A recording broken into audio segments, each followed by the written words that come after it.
아멘. 감사합니다. 오늘 아까 말씀드렸던 대로 누가복음 2장 41절부터 52절까지 말씀. 제가 가지고 있는 성경으로 신약성경 90면, 신약성경 91면이네요. 91면이고요. 아까 말씀드렸던 대로 속해 공부하는 페이지 90페이지가 되겠습니다. 좋습니다. 제가 길어요. 41절부터 또 52절이 기니까 중요한 말씀, 포인트 되는 말씀 42절부터 47절까지 6절인데 짧으니까 같이 제가 읽어드리도록 하겠습니다. 예수께서 12살 되었을 때에 그들이 이 절기의 관례를 따라 올라갔다가 그 날들을 마치고 돌아갈 때에 예수는 예루살렘에 머무셨더라. 그 부모는 이를 알지 못하고 동행 중에 있는 줄로 생각하고 하룻길을 간 후 친족과 아는 자 중에서 찾되 만나지 못하며 찾으면서 예루살렘에 돌아갔더니 사흘 후에 성전에서 만난즉 그가 선생들 중에 앉으사 그들에게 듣기도 하시며 묻기도 하시니 듣는 자가 다 그 지혜와 대답을 놀랍게 여기더라. 아멘. 오늘의 말씀을 통해서 함께 예수님의 어린 시절의 모습을 나누면서 저는 포커스를 이렇게 맞췄어요. 우리 이제 소거문들 중에서도 자녀들 신앙생활 문제 때문에 굉장히 기도하시는 분들 많은데 저도 거기다 좀 포커스를 맞춰봤습니다. 자녀들의 신앙생활을 어떻게 해야 되는가? 우리가 어떻게 가이드를 해줘야 되는지, 어떻게 기도해야 되는지에 대해서 함께 나눠보도록 하겠습니다. 참 실천적이고 흥미로운 주제라고 생각을 합니다. 시작하겠습니다. 첫 번째, 예수님께서는 바른 신앙 교육을 받고 자랐다고 그렇게 나와 있습니다. 예수님이 교육을 받으실 필요가 있었을까요?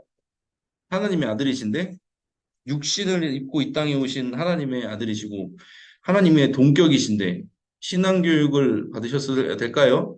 정답은 그렇습니다.입니다. 예수님께서는 아기로 태어나셔서요. 30살이 되실 때까지 인간 세상에 대해서 어떻게 보면 아이로서 청소년 시기도 지나고 성인이 될 때까지 교육을 쭉 받으셨습니다. 필요한 부분이셨기 때문에 받으셨던 거예요. 그래서 오늘 누가복음 2장 41절에 42절 보면 그의 부모 마리아와 요셉이요. 해마다 이 아기 예수님을 어린아이가 될 때까지 해마다 6월절에 예루살렘에 데리고 올라왔대요. 이 절기의 관례를 따라서 올라왔다 이렇게 돼 있습니다. 이제 속회공과를 보시면 아시겠지만 유대인 가정들은 그렇게 철저하게 신앙교육을 한다고 그렇게 나와 있죠. 어릴 때부터 신앙 가르치는 거 중요한 거 모르는 사람 없을 겁니다. 그렇죠? 신앙적인 습관을 우리가 만들어줘야 되는 것도 알고 있어요. 근데 그건 있어요. 요즘 시대는 약간 우리가 지금도 제이놀이랑 이렇게 작년 예배가 나눠져 있지만 우리 부모님들이 이제 제이놀이 쪽에 이제 자녀를 이렇게 맡기고 작년 예배 오시는 분들도 있고 혹은 청년교구 예배가 있으니까 청년교구 쪽에 이렇게 하고 이렇게 올라오시는 분이 있는데 어떻게 보면 더 어린 자녀들 얘기겠죠. 단순히 우리가 그 어린 자녀들을 교회에 데려가는 것이 신앙교육이 아니라는 거예요. 예를 들어 이런 거예요. 우리가 직접 아이들을 이렇게 교육을 시킬 때 가정교육을 시킬 수 없으니까 학원에 보내죠. 학교에 보내죠. 그러니까 어떤 부속기관이 있는 거예요. 전문 교육기관이 있는 것처럼 교회를 그렇게 생각하면 안 된다는 거예요. 교회는요, 신앙의 전문 교육기관이 아닙니다, 여러분. 신앙의 전문 교육기관은 가정입니다. 여러분들이 막 착각하신 부분들이 많아요. 아니에요, 목사님. 제가 이렇게 신앙생활에 대한 부분이 못하는 부분도 있고 부족한 부분들이 있어서, 그거는 알죠. 하지만 신앙교육의 주체는요, 부모여야 됩니다. 전도사, 목사가 될 수가 없어요. 특히 어린 자녀들에 한해서는. 왜? 부모님이랑 더 오랜 시간을 같이 있기 때문에 그런 거죠.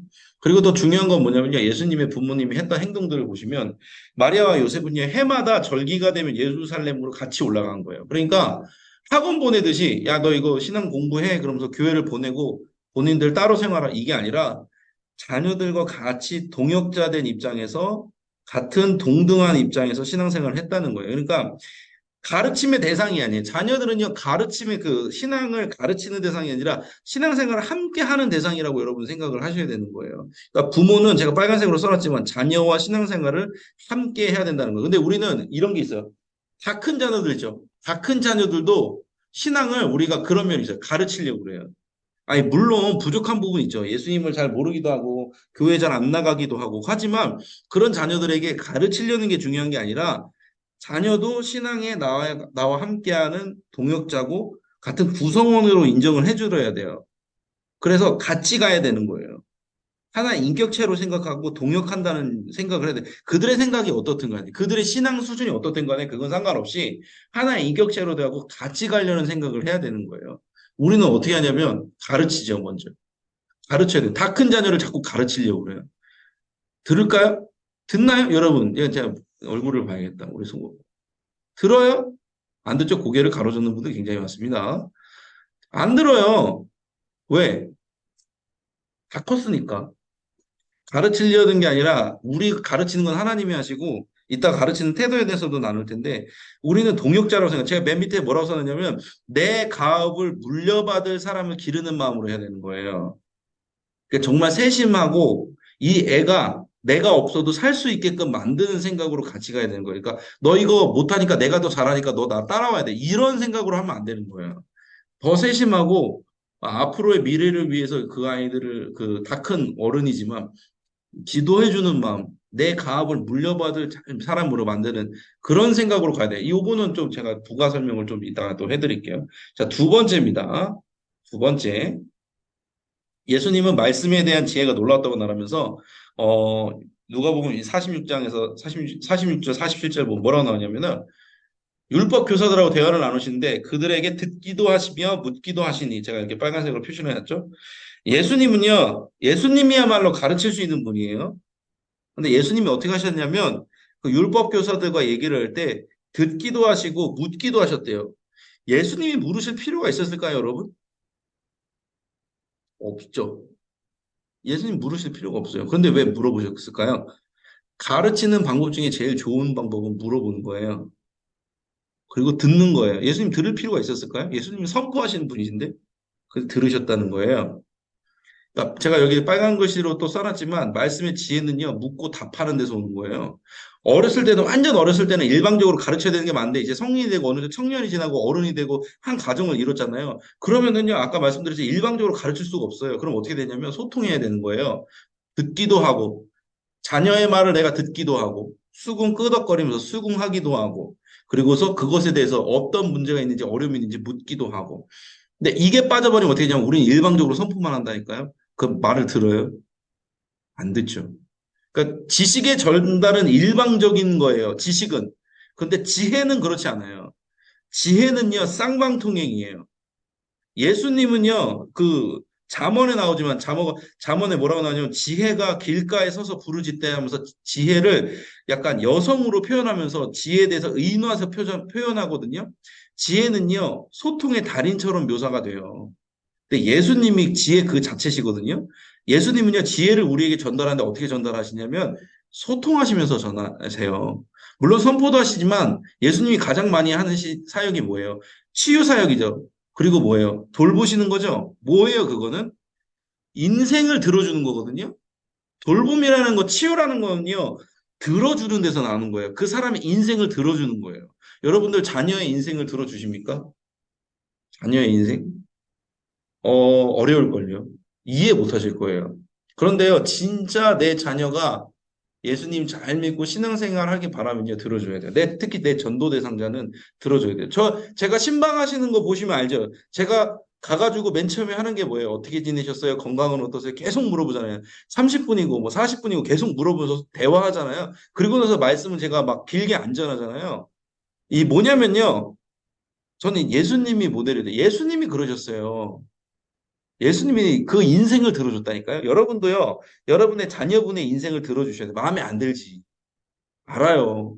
마음에 안 드실 거예요. 하는 짓이 마음에 안 들고, 그런 어떤 종교적인 거에 대해서 편향성을 가진 자녀들도 있어요. 그 이상한 소리를 하는 자녀들도 있어요. 그러니까 내 가치관, 그러니까 신앙적인 어떤 가치관과 맞지 않는 자녀들도 있단 말이에요. 그런데요, 내가 소통을 안 하잖아요. 그럼 그 지혜가 전수가 안 된다니까요. 예수님은 지혜 자체라고 표현했잖아요. 근데 예수님의 지혜 전달 방식이 어땠냐고요. 성육신을 하셨어요. 하늘 위에 높은 보좌를 내리고 성육신을 하셨단 말이에요. 그게 뭐예요? 소통의 달인의 자세예요. 예수님이 성품이 그거예요. 완전 낮아짐. 부모로서의 완전히 낮아짐은 뭘까요? 들어주는 거예요. 들어주는 거예요. 근데 우리는 어떻게 하고 싶어요? 최대한 얘를 끄집어서 어떻게 하면 교회에 데려다 넣을 수 있을까? 얘를 어떻게 움직여가지고 교회에 집어넣을 수 있을까? 이 생각하잖아요. 잘 보세요. 아까 제가 우리 부모님들의 태도가 어때야 되는지 태도에 대해서 얘기를 했는데 이런 거예요. 자, 빨리빨리 넘어갈게요. 탕자의 비유에 보면요. 아버지가 있었잖아요. 아버지, 이제 둘째 아들이 가산을 가지고 가가지고 허랑방탕하게 다 쓰는 동안 아버지는 뭘 했나요? 여러분?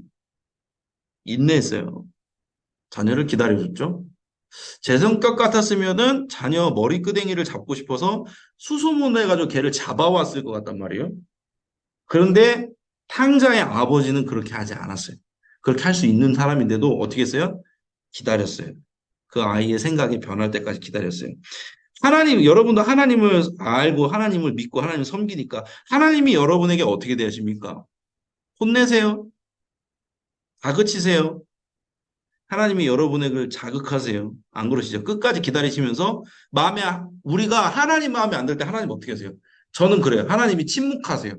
저한테 아무 말씀도 안 하세요.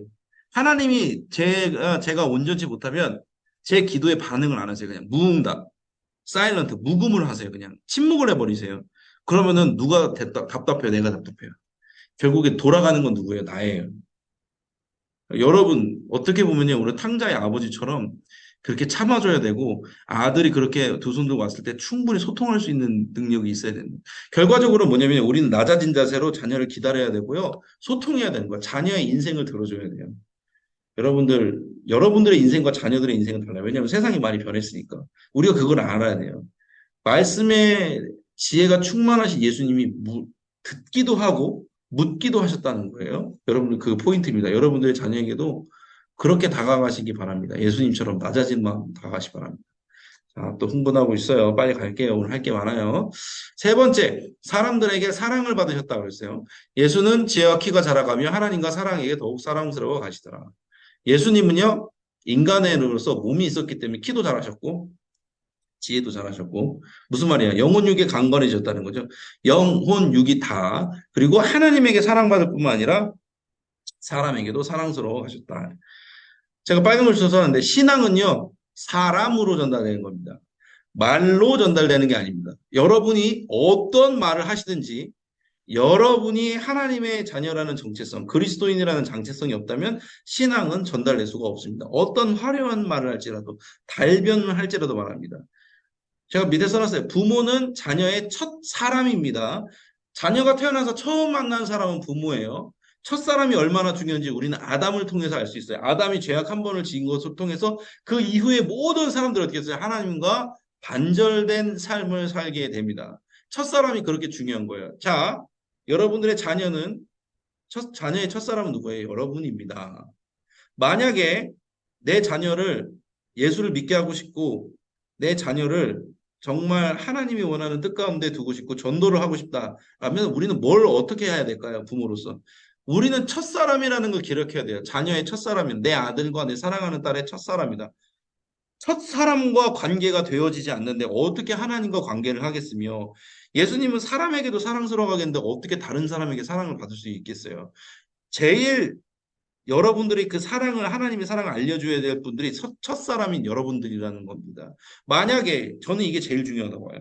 만약에 여러분들이 예수님을 자녀에게 알리고 싶은데, 자녀와의 관계에서 어그러진 게 있잖아요. 이거부터 푸셔야 됩니다. 이거 안 되고 예수님 믿게 하는 방법은 제가 보기에는 없습니다. 물론 하나님이 다른 쪽으로도 역사를 하겠지만, 일단 부모로서 해야 될 부분들은 이거라는 거죠. 자녀와의 어그러진 관계 설정을 온전히 해야지 첫 사람과의 첫 사랑이 잘 풀려야지 하나님 아버지를 인식하는 부분, 사람들에게 사랑받는 부분들이 해결이 된다는 것입니다. 이거는 뭐 말 안 해도 알 수 있어요. 지금 현재 수많은 가정들이 깨어지고 있어요. 이혼율이 굉장히 높고요. 깨어지고 있는데 이유가 뭔지 아세요? 대부분의 이유는요. 부모와의 관계가 잘못된 것을 통해서 그 다른 사람들이 서로 만났을 때 이어지는 갈등이 봉합이 안 되는 거래요. 그러니까 부모와의 관계가 얼마나 중요한 거예요. 부모와의 관계가 잘 되어야지 새로운 가정도 잘 굴러갈 수 있는 거잖아요. 마찬가지로 하나님과의 관계도 자녀와의 관계도 잘 굴러갈 수 있는 거잖아요. 그래서 중요한 거예요. 첫 사람과의 관계가 얼마나 중요한지. 여러분은 여러분 자녀의 첫 사람이라는 사실을 잊지 마시기 바랍니다. 세 가지 나눴습니다. 자녀 신앙생활을 위해서.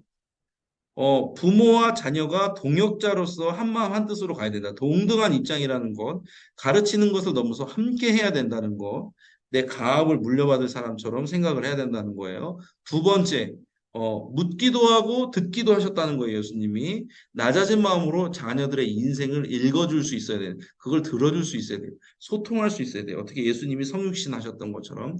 세 번째, 우리는 첫 사람입니다. 예수님도 하나님과 사람에게 사랑스러워 가셨다는 건 첫사람이었던 마리아와 요셉의 그 역할이 컸습니다. 여러분도 여러분 자녀의 첫사람, 첫사랑이라는 것을 잊지 마시기 바랍니다. 요렇게 세 가지를 나눴습니다. 이따가 같이 기도하고 먼저 공지사항 나눌게요. 급하네요. 시간이 많지가 않아서. 자, 미스바 전교인 수련회가 30일 주일부터 8월 1일 화요일까지 우리 늘 이 시간대에 있었죠? 믿음으로 사모하시고 말씀을 사모하시고 예배를 사모하시고 기도를 사모하셔서 보여주셨으면 좋겠습니다. 그래서 특별히 우리 이게 교구 목사님들 생각한 건데 속장 부속장님들은 금요 회복 기도에 오실 수 있는 분들 오셔서 함께 기도하시면서 집회를 잘 준비하시기 바랍니다. 금요 회복 기도에 우리 교회 되게 기도의 원동력이었는데 코로나 이후 지나면서 이제 습관들이 이제 드신 거예요. 습관이 되신 거예요. 이제 기도 모르겠어요. 현장에서 기도 안 하도 온라인으로라도 기도하시겠죠.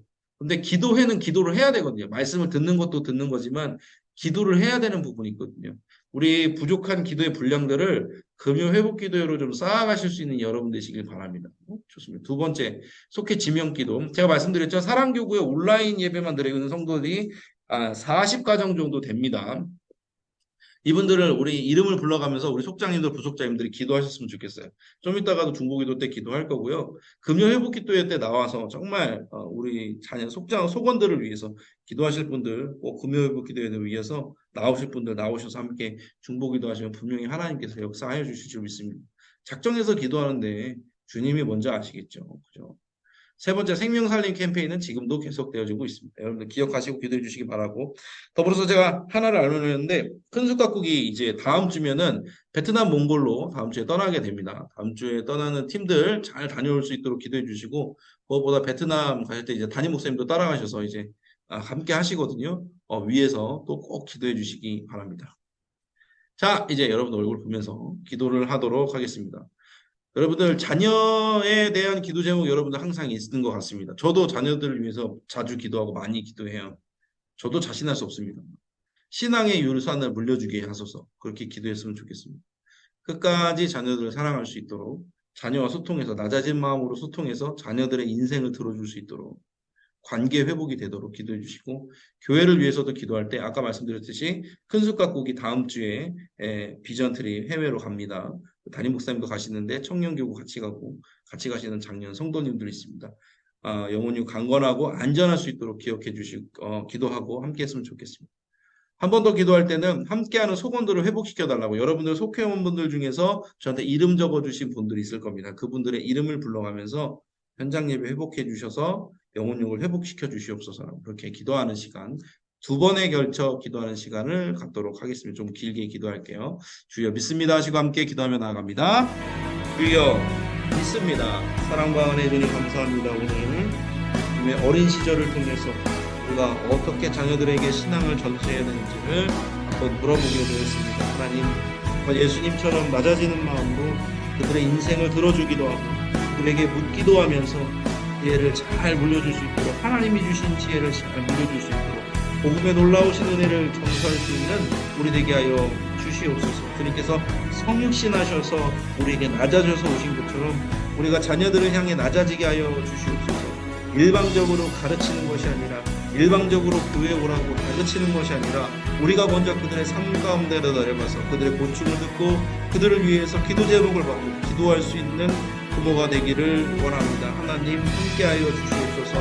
만약에 우리 가운데 정말 자녀들의 첫사람인데도 불구하고 그 첫사람과의 관계가 깨어진 자녀 부모 관계가 있다면 주님께서 회복시켜 주시길 원합니다. 부모로서 먼저 자녀에게 손 내밀고 그 관계가 회복됨을 통해서 첫사람이 회복됨을 통해서 첫사랑이 회복됨을 통해서 사람들과의 관계 가운데도 회복되어지게 하여 주시고 하나님과의 관계도 회복되어질 수 있도록 도우시고 함께해 주시길 원합니다. 하나님 우리 안양감리교회가 김용사님 건강을 다음 주면 큰숲가꾸기 해외 비전 트립을 떠나게 됩니다. 몽골에 가서 베트남에 가서 하나님의 복음을 전하고 하나님의 나라의 확장을 가져오려고 합니다. 하나님 함께 가는 모든 성도님들 가운데 그런 영혼이 강건케 하여 주시옵소서. 특별히 담임 목사님 몸이 불편한 중이신데도 하나님 주님이 주신 감동으로 인해서 가려고 합니다. 하나님 모든 상황과 환경들 지켜주시고 보호해 주시기 원합니다. 주님께서 그 모든 것들을 온전케 하여 주시고 그들의 일들이 일어날 수 있고 하나님의 놀라우신 크신 은혜가 전달될 수 있도록 도우시고 함께하여 주시옵소서. 인도해 주시는 줄로 믿습니다. 이 시간에 다시 한번 기도할 때 함께하는 속원들을 위해서 기도하겠습니다. 속원들의 영혼력을 회복시키시고 현장을 사모하는 마음 가운데 현장 예배 회복시켜달라고 다시 한번 주여 믿습니다 하시고 기도하며 나아갑니다. 주여 믿습니다. 사랑과 은혜 주님, 우리 귀한 사랑교구 귀한 속원들이 있습니다. 가족들 40가정 정도가 여전히 현장에 예배 나오지 못하고 온라인으로 예배를 드리고 있는 상황들입니다. 분명 그들 코로나 이전에 주님 만나기를 사모했고 정말 현장으로 와서 주님을 간절히 만나고 기도했던 귀한 지체들인데 코로나 기간 가운데 여러 가지 일들로 인해서 피치 못할 사정으로 인해서 마음의 연약함으로 인해서 주님 앞에 다시 나오지 못하고 있는 마음도 있습니다. 하지만 분명히 하나님께서는 그들과 함께하고 계신 줄로 믿습니다. 이제 우리의 기도를 통해서 그들의 마음을 감동시켜 주시고 다시금 우선순위를 온전케 할 수 있도록 도와주시옵소서. 불편한 몸을 움직이게 해주시고 하나님을 위해서 시간을 낼 수 있도록 도와주시옵소서. 마음이 동하게 하여 주시옵소서. 주님 앞으로 다시금 나올 수 있도록 도와주시옵소서. 우리 속장님, 부속장님들이 간절히 기도할 때 하나님 그들의 신앙을 회복시켜 주시옵소서. 몸과 마음과 생각을 회복시켜 주시옵소서. 풀리지 않은 문제들이 해결되게 하여 주셔서 다시금 교회로 다시금 공동체로 주님 앞에 나올 수 있도록 채우시고 함께 해주시길 원합니다. 주님께서 이렇게 붙들어 주실 줄로 믿습니다. 계속해서 기도할 때 주님 능력으로 함께 하여 주시옵소서. 인도하여 주시옵소서. 사랑과 은혜 주님 감사합니다. 오늘 우리 귀한 속장님들 부속장님들과 함께 기도했습니다. 정말 자녀들의 신앙을 위해서 기도하고 우리 안양교회를 위해서 특별히 큰술 가꾸기 담임 목사님 이동하시는데 안전토록 또 기도했습니다. 또 마지막으로 여전히 현장에 나오지 못한 귀한 지체들을 위해서도 공렬한 마음, 사랑의 마음으로 기도했습니다. 주님께서 시키신 기도이오니 주님께서 들어주시는 줄로 믿습니다. 무엇보다 우리 사랑하는 속회원분들 또한 우리 사랑하는 속장님, 부속장님들, 속원들, 자녀들이 주님 가운데 머물길 원합니다. 하나님이 주시는 하나님의 말씀의 지혜, 말씀의 역사하심을 깨닫고 주님 앞에 온전히 서나갈 수 있는 우리 귀한 자녀들 될 수 있도록 도와주시옵소서. 그렇게 인도해 주실 줄 믿으며 주님의 이름으로 기도드렸습니다. 아멘. 감사합니다. 찬송가 559장 찬양하신 후에 주기도문으로 마치도록 하겠습니다. 찬송가 559장 사철의 봄바람 불어있고 1절 찬양하신 후에 마치겠습니다. 사철의 봄바람 불어있고 하나님 아버지 모셨으니 믿음의 반석도 든든하다. 우리 집 즐거운 동산이라. 고마워라 임마누엘 예수만 섬기는 우리 집. 고마워라 임마누엘 복되고 즐거운 하루하루. 아멘. 주기도문으로 마치겠습니다. 하늘에 계신 우리 아버지여, 이름이 거룩히 여김을 받으시오며 나라가 임하시오며 뜻이 하늘에서 이루어진 것 같이 땅에서도 이루어지이다. 오늘 우리에게 일용할 양식을 주시옵고 우리가 우리에게 죄 지은 자를 사하여 준 것 같이 우리 죄를 사하여 주시옵고 우리를 시험에 들게 하지 마시옵고 다만 악에서 구하시옵소서. 나라와 권세와 영광이 아버지께 영원히 있사옵나이다. 아멘. 아멘. 감사합니다. 오늘 애쓰셨고요. 오늘도 끝까지 승리하셨습니다. 그러리라 믿습니다. 자녀들을 위해서 계속 기도해 주시고 또 속원분들을 위해서 계속 기도해 주시기 바랍니다. 더운 여름, 좋은 밤, 잠이 풍성한 밤 되시길 바랍니다. 애쓰였습니다. 다음에 또 뵙도록 하겠습니다. 감사합니다. 조심히 들어가십시오. 평안한 저녁 되시기 바랍니다. 감사합니다. 네, 조심히 들어가세요. 감사합니다. 저도 퇴청해 보도록 하겠습니다. 감사합니다.